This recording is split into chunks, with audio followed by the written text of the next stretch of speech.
एक आदमी रात के लगभग 8 से 9 का वक्त था, एक कुएं के पास से गुजर रहा था। अब जैसे ही आदमी उस कुएं से थोड़ा दूर पहुंचता है, तभी उसे लगता है कि जैसे कुएं में अभी भी कुछ गिरा है। कुएं के अंदर से कुछ हलचल की आवाज़ आ रही है। आदमी भाग के उस कुएं के पास जाता है और सच में जब वो अंदर झांक के देखता है तो अंदर कोई ऐसा था जो बचने की लगातार कोशिश कर रहा था, अपने हाथ पांव चला रहा था, छटपटा रहा था, बचाओ बचाओ चिल्ला रहा था। लिहाजा अब ये मंजर, ये नज़ारा जब वो आदमी देखता है तो देखने के बाद शोर शराबा करता है, चीखने चिल्लाने लगता है, आसपास के लोगों को इकट्ठा करने लगता है ताकि जल्दी से जल्दी अंदर जो गिरा है उसे बाहर निकाला जाए, उसे बचा लिया जाए। अब ये शोर शराबा, ये सारी चीज़ें आसपास के लोग सुनते हैं, सारे लोग इकट्ठा होते हैं, लेकिन इतनी देर में वो जो हलचल थी कुएं के अंदर से, वो हलचल शांत हो चुकी थी। अब सारे लोग अंदर टॉर्च चला के देखते हैं और जैसे ही अंदर टॉर्च चला के देखते हैं कि अंदर कौन था, कैसा था, क्यों गिरा था, ये सारी चीज़ें थी, जब ये सारी चीज़ें देखते हैं तो अंदर का जो नज़ारा था वो वास्तव में इतना ज़्यादा भयानक था, इतना ज़्यादा खतरनाक था कि उस नज़ारे को, उस मंज़र को देखने के बाद लोगों की आंखें फटी की फटी रह गई। दरअसल ये लोग जो एक लाश निकालने के लिए गए थे, एक इंसान को बचाने के लिए गए थे, अंदर उन्हें 7 इंसानों की लाशें मिलती हैं। अब ये लाशें कौन थी, ये लाशें किसकी थी और इन लोगों की मरने की वजह क्या थी, जब इस बात का खुलासा होता है तो ना केवल आसपास के लोगों में एक दहशत, एक सिहरन का माहौल था, बल्कि जिसने भी इस खबर को सुना, जिसने भी इस खबर को जाना, सब आज भी सोचने को मजबूर हैं कि इसमें गलती किसकी थी, कातिल असली कौन था, क्या जिसने कत्ल किया वही गुनहगार था या फिर असली गुनहगार बच जाएगा। तो आदाब, नमस्कार, जय हिंद, वंदे मातरम। मैं आपका अपना ठाकुर प्रखर सिंह। आज मैं जिस कहानी के साथ, जिस सच्ची घटना के साथ हाजिर हुआ हूँ, इस कहानी को, इस सच्ची घटना को बताने का, सुनाने का या फिर आपके सामने रखने का सबसे बड़ा मकसद ये है कि इस कहानी में शुरुआत में ही मेरा आपसे एक सवाल है। आप लास्ट में पूरी कहानी सुन के मुझे बता दीजिएगा कि इस कहानी में असली गुनहगार कौन है। क्योंकि इस कहानी में पुलिस अगर असली गुनहगार को जानती भी है तब भी उसे वो सज़ा नहीं दे सकती जिस सज़ा का वो गुनहगार हकदार है। क्योंकि मामला 7 लोगों की जान का था, 7 कत्ल का था, 7 लोगों की जान चली गई। फिर भी जो असली गुनहगार है शायद उसे कुछ हफ्तों की जेल हो, कुछ महीनों की जेल हो या फिर इतनी भी ना हो। तो ज़्यादा समय न लेते हुए सीधा चलता हूँ आज की इस कहानी के ऊपर। लेकिन कहानी शुरू करूँ इससे पहले आपसे एक छोटा सा अनुरोध, छोटा सा निवेदन है कि आप हमारे वीडियो पे अगर नए हैं, हमारे चैनल पे नए हैं, तो वीडियो को एक लाइक कर लीजिएगा, चैनल को सब्सक्राइब कर लीजिएगा। क्योंकि रोज़ रात 8:30 बजे मैं ऐसी कहानी के साथ हाजिर होता हूँ जो कहीं ना कहीं आसपास की सोसाइटी में जो चीज़ें हो रही हैं उसके बारे में आपको बताएंगी। और कुछ लोग कहते हैं कि कहानी आप तुरंत स्टार्ट कर लीजिए या फिर कई सुझाव देते हैं। कुछ लोग को यही तरीका पसंद आता है। तो मेरे पास यही सबसे बड़े सवाल ये, एक मैं तरीका अगर चेंज करता हूँ तो चीज़ कुछ लोग को पसंद नहीं आती है, और अगर ऐसे रहता हूँ तो भी कुछ लोगों को पसंद नहीं आती। और कहानी जो क्राइम की स्टोरीज होती हैं, मेरा मानना है वो चीज़ें इत्मीनान की हैं।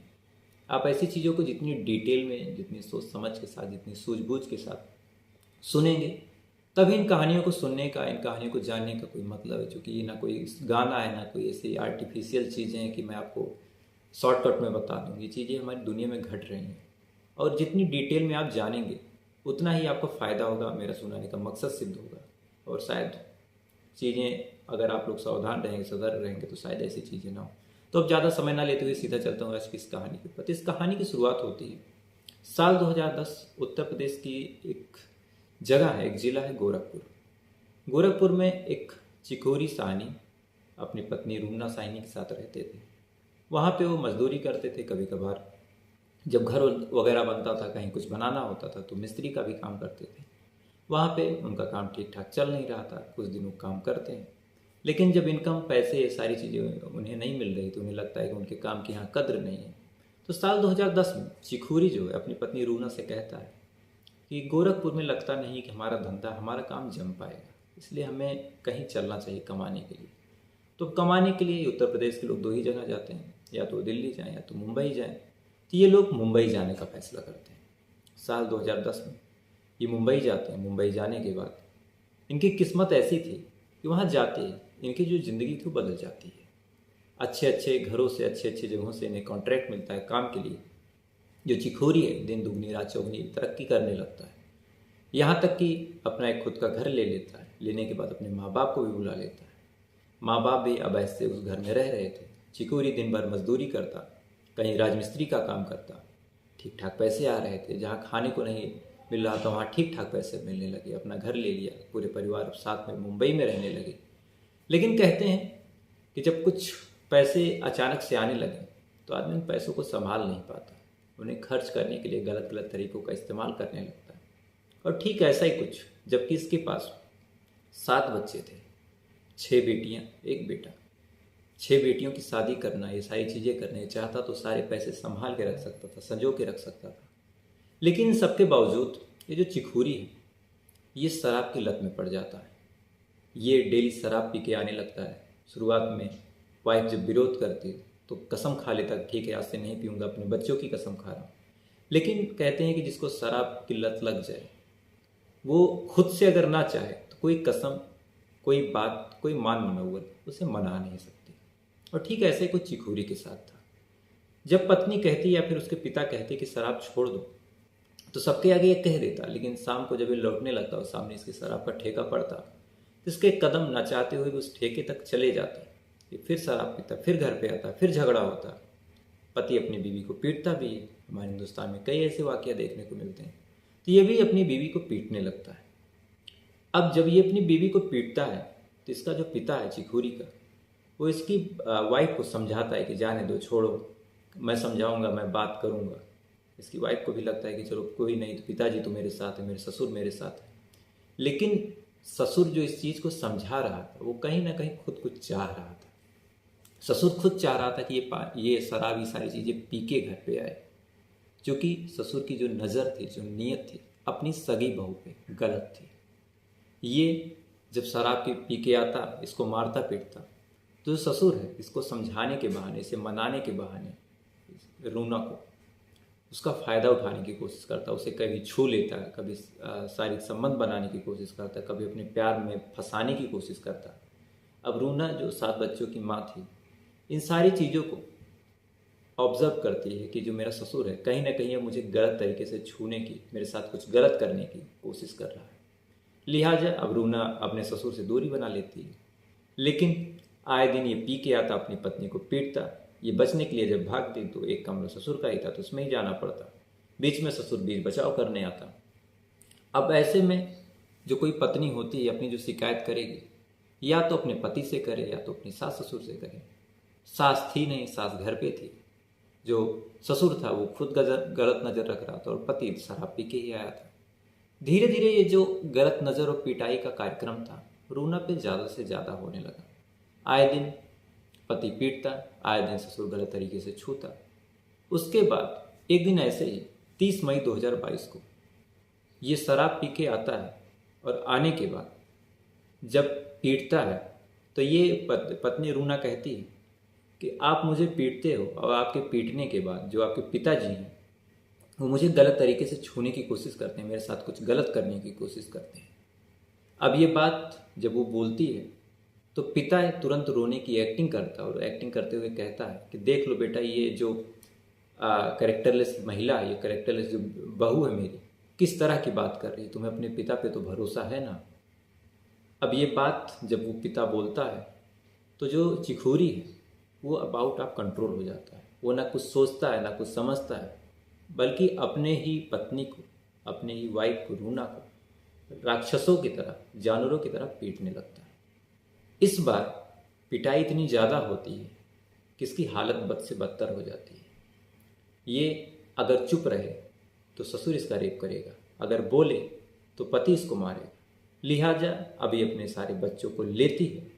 लेने के बाद उस कुएं के पास जाती है। कुएं के पास जाने के बाद पहले अपनी 10 साल की बेटी रोशनी को फेंकती है, उसके बाद अपने 8 साल की बेटी करिश्मा को फेंकती है, उसके बाद 6 साल की बेटी रेशमा को फेंकती है, फिर 5 साल की बेटी विद्या को, फिर अपने 1.5 साल की बेटी राधा को और 3 साल के बेटे शिवराज को। अब इन सबको जब कुएं में फेंक देती है, फेंकने के बाद इसके भी अब जीने की कोई वजह नहीं बची थी।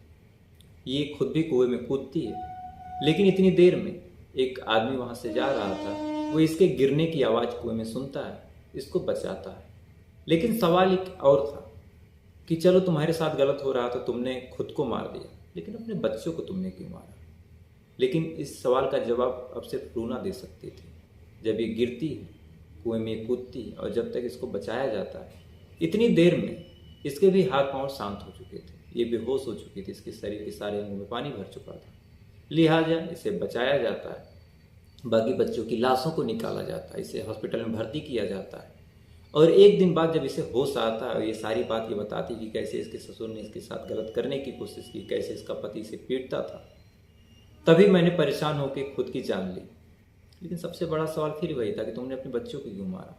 तो इसके पीछे जो उसने वजह बताई, उसने यही कहा कि मेरे पास 5 बेटियां हैं, मेरा बेटा, मेरा पति वो शराब पी के आता है, ससुर गलत नज़र रखता है, तो मुझे नहीं लगता कि मेरे बच्चों की परवरिश जो है वो ठीक से होगी। शायद मेरे बच्चे खाने के बिना मर जाते, भूखे पेट मर जाते, रोज़ तड़पते, रोज़ वो आता इन्हें पीटता, हो सकता है इनके साथ कुछ गलत होता। लिहाजा रोज रोज के तड़प के मरने से अच्छा मैंने सोचा कि एक बार में ही मर जाए। इसके बाद इसके ऊपर मुकदमा चलाया जाता है। यथासंभव जो इसे सज़ा मिलनी थी वो हमारी जुडिशरी के हिसाब से मिलेगी, चूँकि अभी 4 महीने पहले की घटना है। लेकिन मेरा जैसा आपसे शुरू में सवाल था, किस घटना में ये जो 6 बच्चों की जान गई, 6 मर्डर हुए, इन 6 बच्चों की मर्डर का असली गुनहगार कौन है?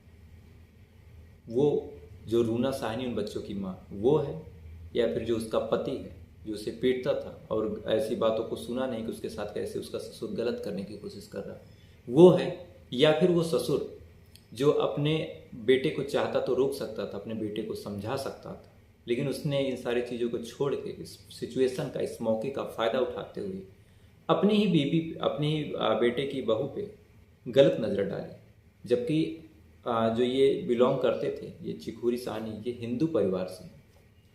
और एक रामायण की बड़ी फेमस बात आपको बता दूं कि जब बाली को भगवान राम तीर मारते हैं तो बाली एक सवाल पूछता है। वो उस समय संस्कृति सारी चीज़ें थी, तो बाली कहता है, जो रामचरितमानस में लिखा है कि मैं बैरी सुग्रीव प्यारा अवगुण कवन नाथ मोहि मारा। यानी ऐसी कौन सी बात हो गई, मैं सुग्रीव से बड़ा भगवान का भक्त था, मैं सुग्रीव से बड़ा पूजा पाठ करता था, मैं सुग्रीव से ज़्यादा ध्यान पुण्य करता था, तो ऐसी कौन सी गलती हो गई जिस वजह से आपने मुझे मारा, सुग्रीव को चुना, मेरे साथ पक्षपात किया। आप कहते तो रावण से अगर मैं कह देता तो रावण की इतनी हिम्मत नहीं थी कि वो मेरी बात काट सके, क्योंकि मैंने अपने काक में रावण को लेकर 6 महीने घूमा था। इस पर भगवान श्री राम ने जवाब दिया था कि तुम जिस तरह की बात कर रहे हो कि मैं बैरी सुग्रीव प्यारा अवगुण कवन नाथ मोहि मारा, तो उस पर भगवान राम कहते हैं कि अनुज बधु भगनी सुतनारी सुन सट कन्या ये समचारी जापे कुदिष्ट बिलोके जो ताके बदकच पाप न हो। अर्थात जो पुत्रवधू होती है, जो बहन होती है, जो बेटी होती है, ये तीनों एक समान होती है।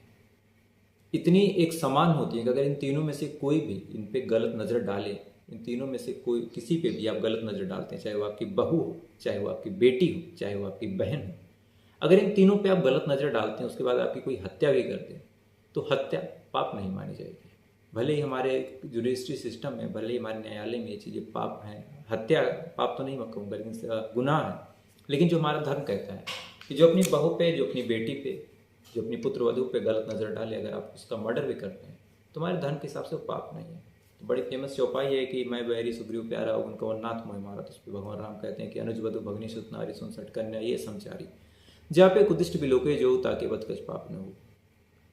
तो मेरे सवाल का आप जवाब जरूर दीजिएगा कि इसमें असली गुनहगार कौन था, सज़ा किसको मिलनी चाहिए थी। अगर पुलिस ये मान भी ले कि सारी गुनाह उस पति के, उस ससुर के हैं, लेकिन जो कत्ल हुआ है वो रूना साहनी के हाथ से शुरू हुआ, बच्चों की माँ के हाथों से, तो कानून, पुलिस प्रशासन चाह कर भी रूना के अलावा इन बाकियों को मर्डर के मामले में सज़ा नहीं दे सकती, 302 का मुकदमा नहीं चला सकती। आप मर्डर के लिए उकसाने में, सुसाइड के लिए उकसाने का सज़ा दिलवा सकते हैं, 1-2 साल की जेल करवा सकते हैं, लेकिन 6 बच्चों के जो कत्ल का मामला है वो रूना पे ही चलेगा, शायद इस बेचारी की कोई गलती भी ना हो। तो फिलहाल ये थी पूरी कहानी। उम्मीद है कहानी आपको पसंद आई होगी, और अगर पसंद आई हो तो वीडियो को लाइक कर लीजिएगा, चैनल को सब्सक्राइब कर लीजिएगा। और कुछ लोगों की बात थी कि पीछे के वॉलपेपर को चेंज किया जाए, तो भाई ये वॉलपेपर नहीं है, मेरी ऑफिस है, और ये पीछे जो फाइल्स रखी हैं ये मर्डर्स की, क्राइम्स की, इन सारी चीज़ों की फाइल है, यहीं से मैं केस लगभग उठाता हूँ। तो फिलहाल ये थी पूरी कहानी। अब आपसे कल फिर मुलाकात होगी किसी नई कहानी के साथ। तब तक अच्छे रहिए, खुश रहिए, जय हिंद, वंदे मातरम।